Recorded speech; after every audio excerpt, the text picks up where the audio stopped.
water absorption. I'll present one more screen.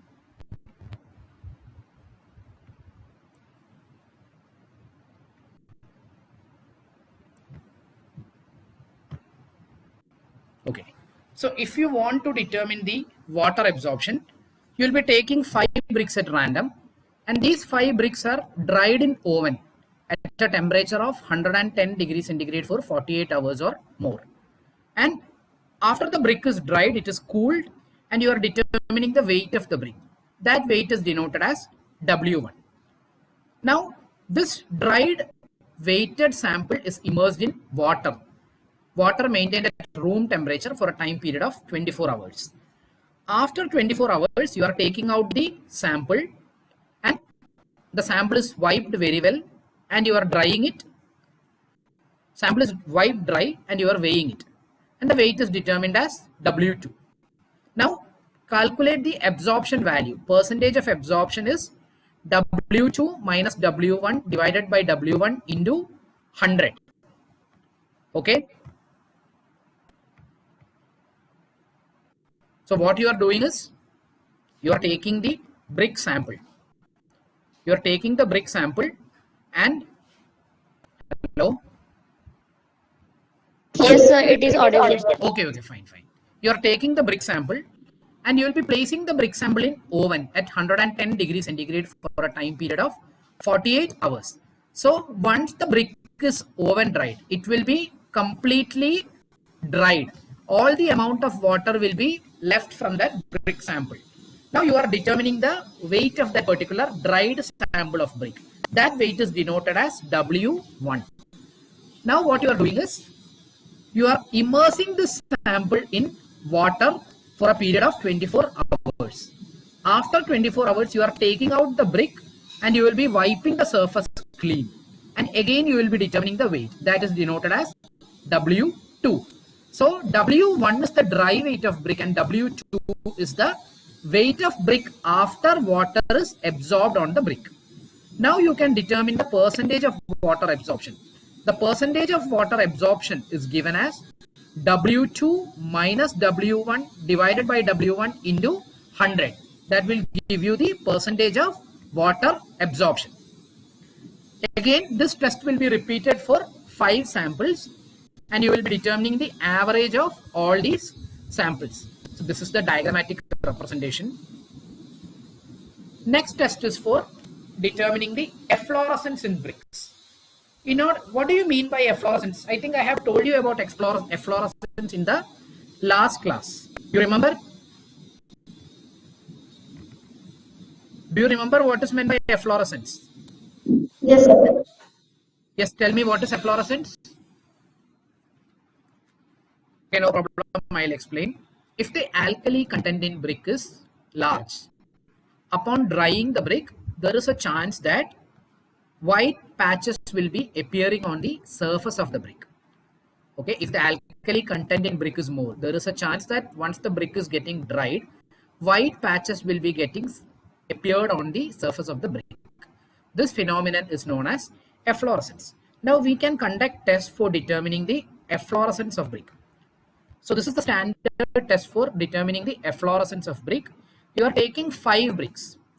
Each brick is placed in separate shallow flat bottom dish, and the dish is containing distilled water, and it should be having a depth of immersion which is not less than 2.5 centimeter. Now this brick placed in distilled water is maintained at a warm temperature of 18 to 30 degrees centigrade. Once the brick is dried, you are again adding fresh quantity of water. So you will be repeating this wetting and drying cycles 2 times. I'll repeat. You take 5 bricks at random, and all these bricks are placed in separate shallow flat bottom dishes, and these dishes will be containing distilled water in that, and depth of immersion of brick should not be less than 2.5 centimeter. Now the brick which is immersed in distilled water is maintained in warm room at a temperature of 18 to 30 degrees centigrade, and the room should be having adequate ventilation. Again, when the brick is getting dried, you are again adding fresh quantity of water. Again, you are allowing the brick to get dried in room condition. So you will be continuing this drying and wetting cycle 2 times. And at the end of second drying, you are observing the appearance of the brick. Here you can see that white patches are appearing on the edges and surfaces of the brick. This phenomenon is known as efflorescence. So once you observe the brick, you can classify the efflorescence into 5 classes. You call it as a very serious efflorescence if salt deposition is all around the brick and quite heavy. When you observe a brick, all around the brick, if the salt is getting deposited, you call that the issue is a serious one. And in such a case of serious efflorescence, the powdering of salt will be prominent. Second one is heavy. If the surface of brick, if more than 50% of the surface of brick is getting covered with white patches, you call it as a heavy efflorescence. But in case of heavy efflorescence, in case of serious efflorescence, I told you that there will be powdering. But in case of heavy efflorescence, powdering will not be happening. Third one is a moderate efflorescence. An area of more than 50% will be covered with salt deposits, but it will not be having any tendency to get powdered or peel off. Next one is slight.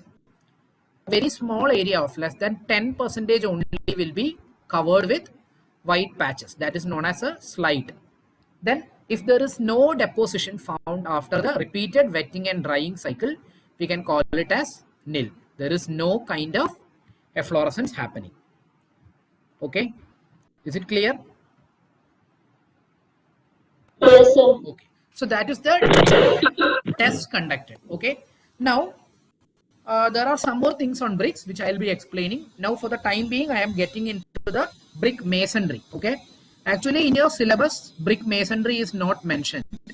You are supposed to study the test, characteristics, quality criteria, manufacturing, ingredients, all these things. But last time what happened is, for your seniors batch, I was handling that subject. In their syllabus, it was not mentioned for studying about the brick masonry. So that topics was not covered for them. But in the exam, it was asked. So we don't need to take risk. I'll be covering that also. Okay. The question paper setter can ask from any point. He may be asking even beyond the syllabus. Okay. So I'm not going to take risk. We will be discussing about brick masonry also. Okay. Yes, sir. Fine.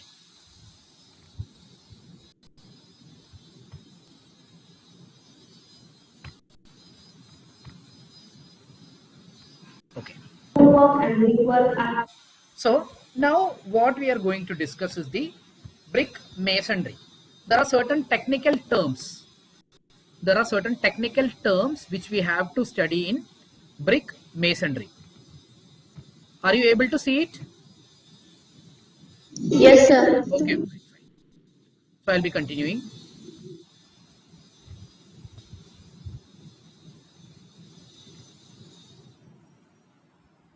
Okay. The first important term in brick masonry is a structure. Do you know what is meant by structure? Can you tell me what is a structure looking at this figure? Hello? Maybe a rectangular part. Hello? Can you tell me what is structure? Sir, it's measurement of dimension. It's not measurement of dimensions. Actually, you know the dimensions of brick. Just observe this figure. The brick should have a length of 19 centimeter and a width and height of 9 centimeter. If the brick is laid, if this is your brick, okay, if you are laying the brick in such a way that the longest side of the brick, suppose this is the side of brick having length of 19 centimeter and this dimension is 9 centimeter and the thickness is also 9 centimeter. You are laying this brick in such a way that the longest side is parallel to the wall surface. Suppose I am constructing a wall like this. I am placing the brick over the surface in such a way that the longest side of brick is parallel to the wall surface. Okay, then I call it as a stretcher. So this is the stretcher, a brick laid with its length parallel to the face or front direction of a wall. A course containing structures. You are arranging the bricks together. You are arranging a large number of bricks together, and a course of brick is containing structures only. You observe the last course, that is known as a structure course. Now, next one is a header. A brick laid with its breadth or width parallel to the face or front direction of a wall. If this is the brick, I am laying the brick like this. The width of the brick is parallel to the direction of wall. Are you getting my point? The width of brick is parallel to the direction of wall. In such a case, I call it as a header. And I am arranging a large number of bricks like this. Okay. And in all these bricks, the smaller edge is getting parallel to the surface of the wall. Then I call such a course of brick is known as a header course. Okay. So that is you can observe this stretcher courses and header courses here. Next one is arises. Edges formed by the intersection of plane surfaces of bricks are called as arises. So here you have a plane surface of brick, this plane surface. The edges formed by the intersection of plane surface. This is one plane surface, this is another plane surface. You are having these edges are formed when these plane surfaces are getting intersected. So that is known as arise. Arise is another important technical term. Next one is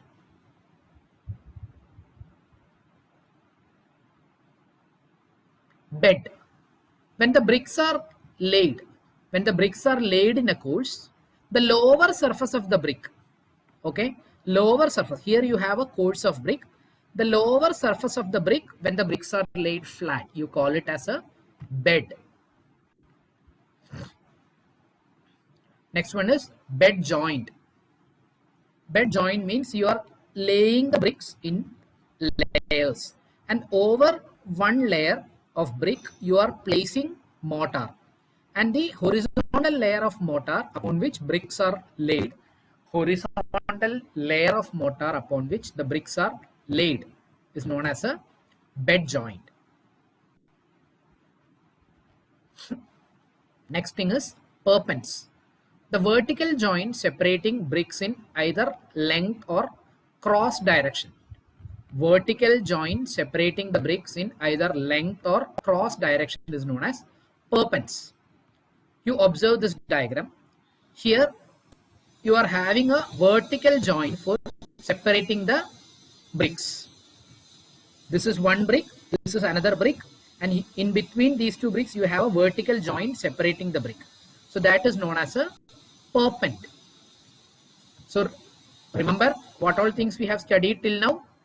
You know what is a stretcher, you know what is a header, what is stretcher course, what is header course, then what is a bed, what is a bed joint, and now we have seen what is a perpend and arises and perpends. Okay, so I think it is getting clear. I'm continuing. Okay. Yes, sir.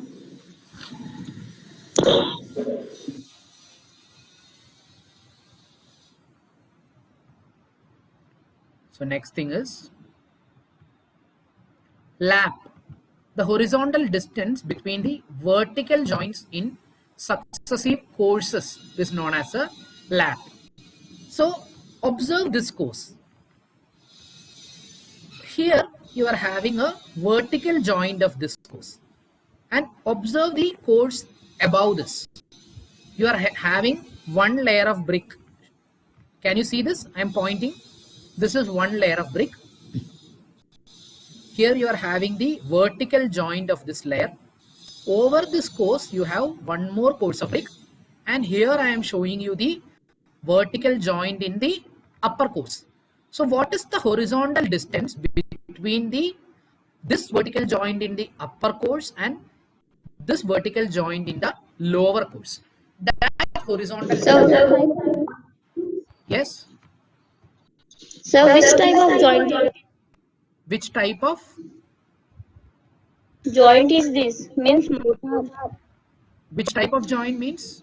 I didn't understand what you mean. So means ये किससे बना हुआ है जो ये joint है? Motor से. हमने कैसे बनाया ये? Just observe it.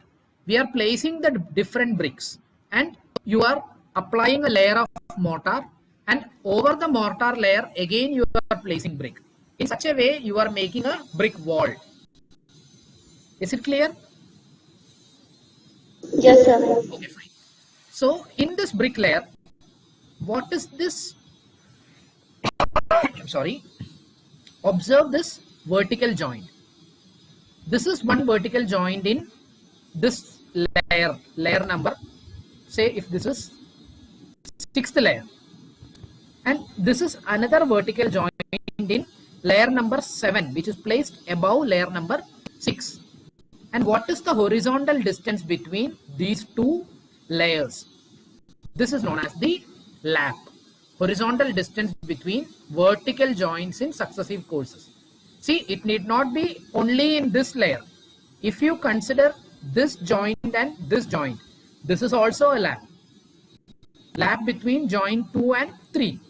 If you consider this joint and this joint, again you will be having a lap here. Like that, any layers in the course you can consider, and every point a lap can be possible. So we'll continue.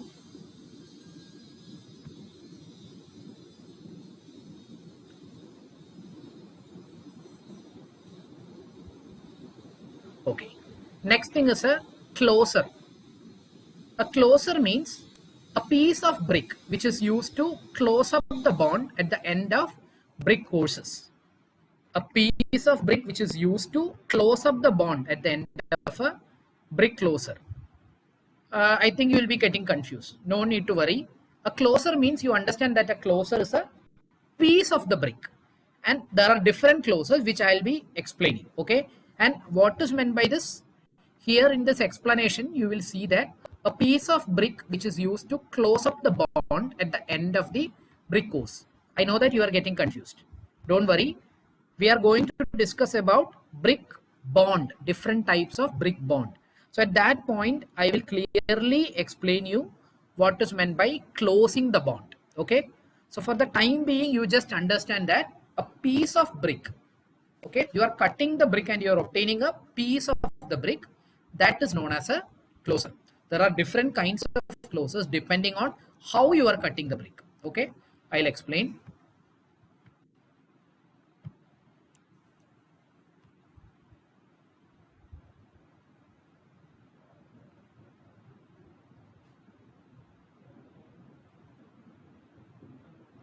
Okay, so these are the different closers. I told you that you are cutting the brick to obtain a closer. So one kind of closer is a king closer. Can you see this figure? What you are doing is, are you following? Yes, sir. Okay. So observe this figure. This is our full brick. What you are doing is you are cutting a portion from this brick, and the cutting is made such a way that half of its width, this is the full width of the brick, and this is the full length of the brick. Half of the width of brick is cut and half of the width of brick is cut. Is that clear? If this is your brick, half of its width and half of its length is being cut. You are cutting the brick in such a way that half of its width and half of its length is cut and removed. So the portion you obtain is known as a king closure. Next one is a beveled closer. In beveled closer, what you are doing is you will be cutting half of its width and its full length. You are removing a portion of full length of brick and half its width. That is known as a beveled closure. And the other one is mitred closure. I'll explain. Next one is a queen closure. The brick is cut longitudinally into two equal parts. This is the full brick and entire half is made by breaking the brick or splitting the brick longitudinally. Okay, so two queen closers will make one full brick. Can you tell the difference between a king closure and a queen closure? In king closer, you are cutting the brick half its width and half its length. You will be removing a triangular wedge-shaped portion by cutting half its width and half its length. But in case of queen closer, you are splitting it longitudinally. So the length of a queen closer will be same as the length of full brick, but the width of queen closer will only be half of the width of full brick. Next, you are having a queen close, a quarter queen closer. You have prepared a queen closer and you will be cutting the queen closer. So you will have a quarter queen closer. Next thing is, yes, what happened? Closers are made up of bricks only, right? Closers are? Made up of bricks. Yes, closer. It's not like closers are made up of brick. You have a brick, you are cutting the brick into different small pieces. And there is one specific way of cutting. Okay, different kind of closer. Yes. So is it compulsory to have some shape of closer? Like we are just needing to close the holes now. So it could be No. of any size. No. It's not like that. It is mandatory that I will tell you what is the purpose of a king closer, what is the purpose of a queen closer. It is not like you can have it in any shape. You can have the bricks cut in any shape if you are using it as an aggregate. Last class I told you when we were discussing about JAMA bricks. I told you that JAMA bricks or class 4 brick can be used as aggregate. So for aggregates, you will be breaking the brick. You can have it broken in any shape.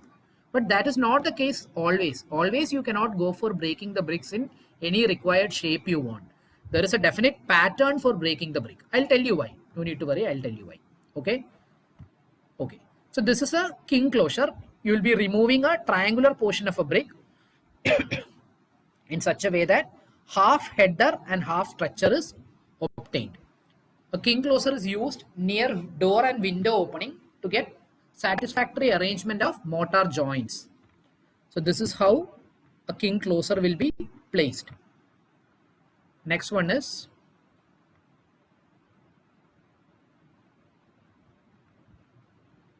a beveled closure. You will be cutting a triangular portion of half the width, but length is full. If you are obtaining a brick cut in such a way, you call it as a beveled closure. And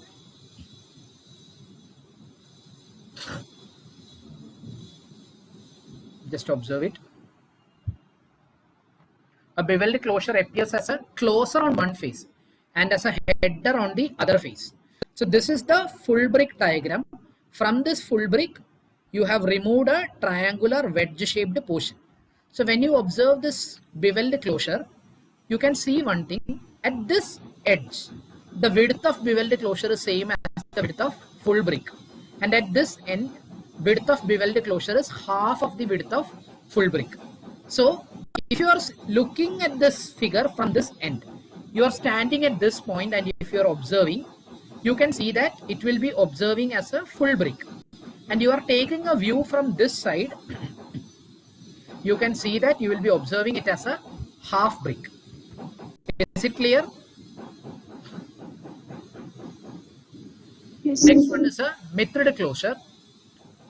This is obtained by cutting a triangular portion of the brick through its width and making an angle of 45 to 60 degree with the brick. So this is the full length of the brick, and through the width of the brick, actually this is the actual brick. you will be cutting the brick at an angle of 45 to 60 degree. Then you will call it as a mithrid closer. Okay. Next one is bat.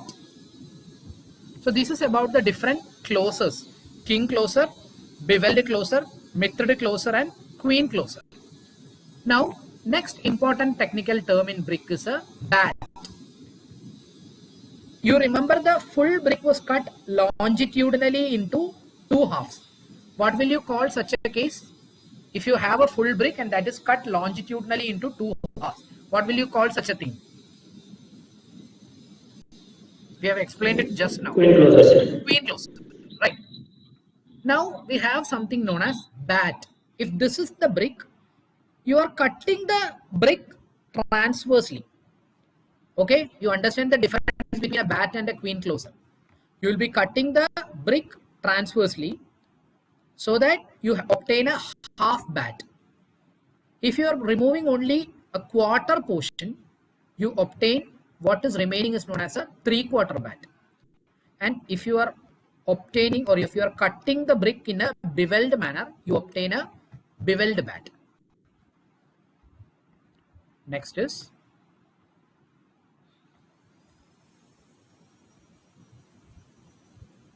bullnose.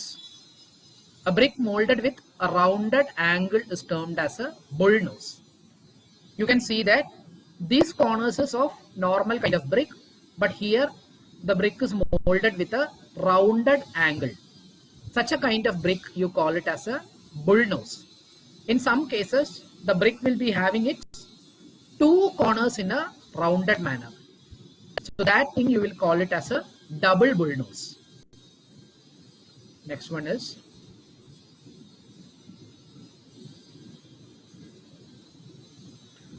queen. Queen. A connection which is formed when a wall takes a turn is known as a queen. You have a wall like this, and this is the other side of the wall. You have to make the corner of the wall in a rounded manner. So in order to get the corner of the wall in a rounded manner, what you can do is, instead of placing a normal brick here, you will be placing a bullnose brick. Are you getting it clear? Instead of placing, Yes, sir. instead of placing a normal brick here, you want to have it in a curved manner. You will be placing a bullnose brick. So you obtain, what you obtain is known as a queen.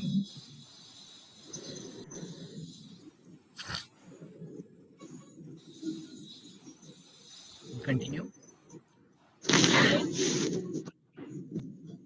Right now I told you what is meant by a bullnose. A bullnose means we have seen a single bullnose and a double bullnose. If there is a double bullnose on one end, that means one end, all the two angles in this end of the brick is rounded. You call it as a cow nose. Okay. If there is one end curved, you call it as a bull nose. If there is one end curved at one edge and the other end also you are having a curved angle, you call it as a double bull nose. But in some cases, it may happen that the brick is made in such a way that at one end itself you have two rounded angles. You call it as a cow nose.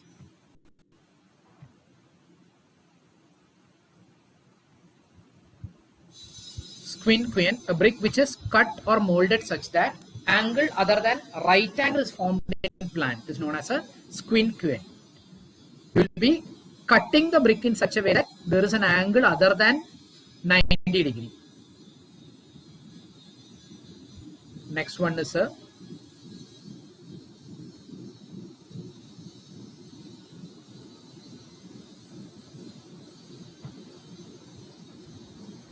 that is getting slow, no problem. So is this thing clear? What is king closer? What is queen closer? What is bat?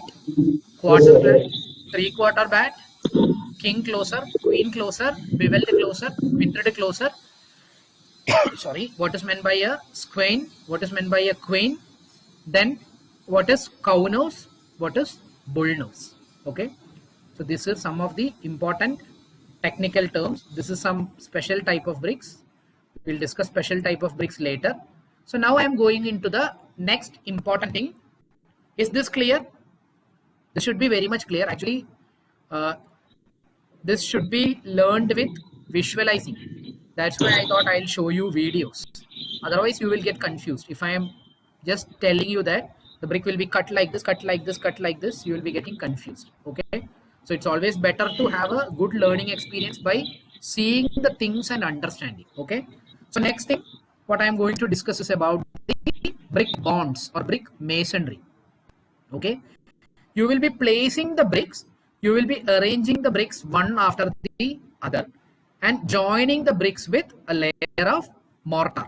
So once the brick is joined with a layer of mortar, what will happen is you can produce or you can generate or you can construct a wall. Okay. This is known as brick masonry. Using bricks, you are constructing a wall by joining together the different bricks with the help of mortar. Okay. So now I am going to explain the different types of brick bonds. Okay. So there are different types of brick bonds. The first bond is known as the structure bond. Just a minute. Okay. So observe this diagram. This first figure is showing a structure bond. Do you remember what is meant by or what is the difference between a structure and a header?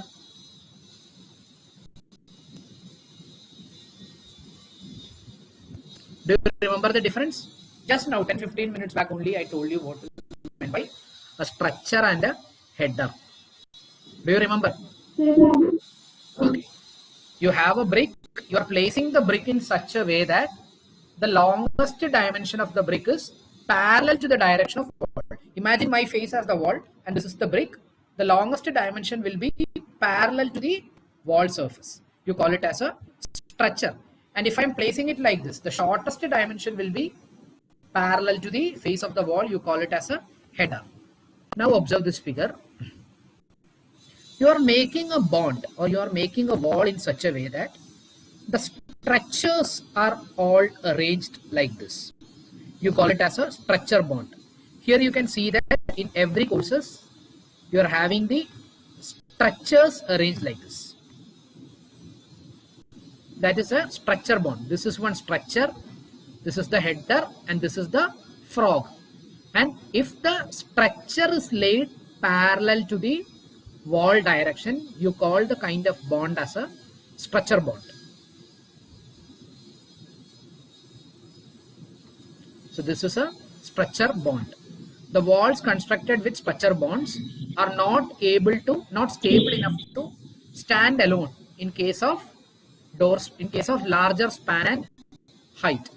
So even though you have some... Sir, we are not getting any diagram, sir. We are not getting any diagram. What happened? We cannot see any diagrams. The image is not visible, sir. You are not able to see. Yes, sir. Okay. I'll try to present once more.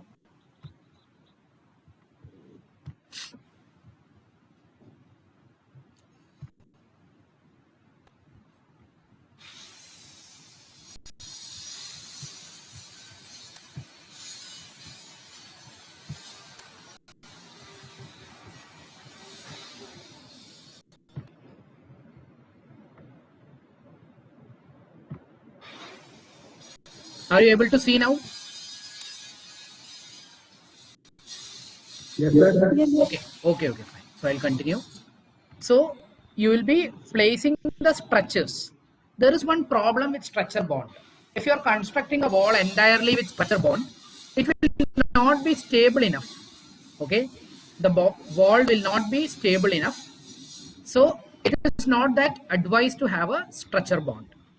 Next bond is known as a header bond. So what is the purpose of structure bonding?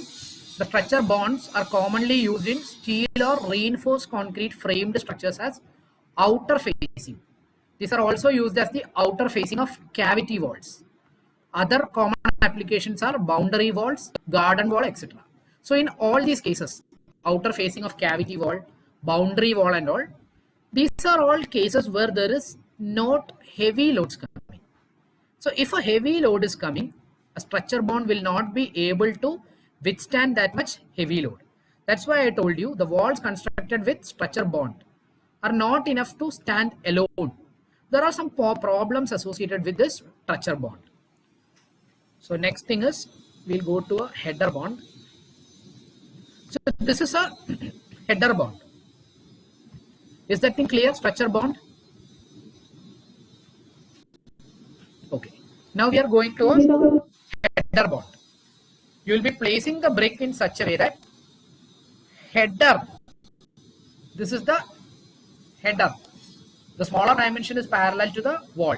So you will be placing the brick in such a way that the headers will be appearing on the course. Such a type of brick bond is known as a header bond. So this is one header bond.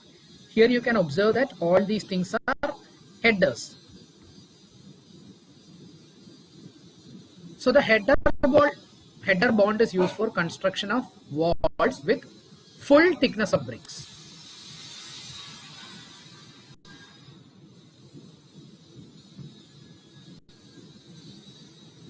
Okay, just observe this. In case of structure bond, if you have a wall, the thickness of wall will be only half of the thickness of brick. This will be the thickness. But whereas if you are constructing the wall in a header bond, in header bond you will have the full thickness of brick. The thickness of brick will be completely full in case of a header bond. Are you getting? Are you following? Yes, sir. Yes, sir. So that is about the structure bond and header bond. Now the next important type of bond is known as the English bond.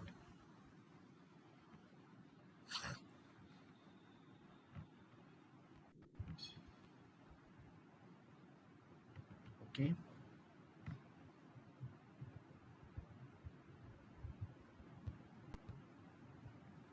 Just a minute. Okay.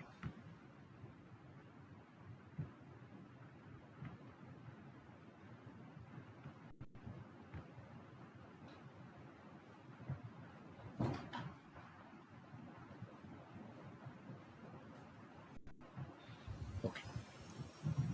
So in structure bond and header bond, you might have observed one thing. In structure bond, all the layers of bricks are made up of structures, and in header bond all the layers are made up of headers. Now we will be having a combination of structures and headers. Okay, we have two important bonds in which we are using the headers and structures in a combined form. The most important bond where you are using such a thing is the English bond. So this is the figure showing English bond. You can observe that in English bond, the lowermost course is made up of completely structures. Just above the structure course, you have one more layer, and this layer is made up of all headers. Again, you have one layer of structure. So here what is happening is you will be having alternate layers of structures and headers. The lowermost layer is made up completely of structures only, and over the structure layer you will have one layer of header. Again, above the header layer you are placing one layer of only structures. So this is like alternate layers will be composed of structures and headers. Now what is the problem is you have one structure bond. Over the structure bond you are placing a header bond, but you observe that here after the first header is placed, you will be placing a queen closer. Do you remember what is meant by a queen closer? What is a queen closer? The brick will be cut, right? You will be cutting the brick into two halves so that you will obtain a queen closer. So here you observe that after the first structure course, you have one course of headers. In the header course, immediately after the first header, you are placing a queen closer. The purpose of this queen closer is, if you don't have a queen closer here, what will happen? The vertical joint of this structure layer and the vertical joint of this header layer will be coming in a straight line.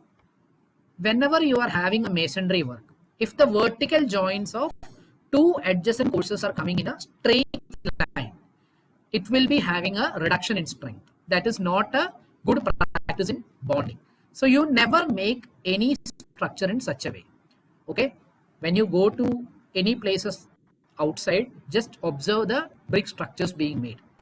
In no case, two adjacent courses will not have the vertical joints coming one above the other. That will result in a reduced strength. Okay, so in all the structure courses, you can see that the vertical joints are coming similar, and in all the header courses also it is coming like this.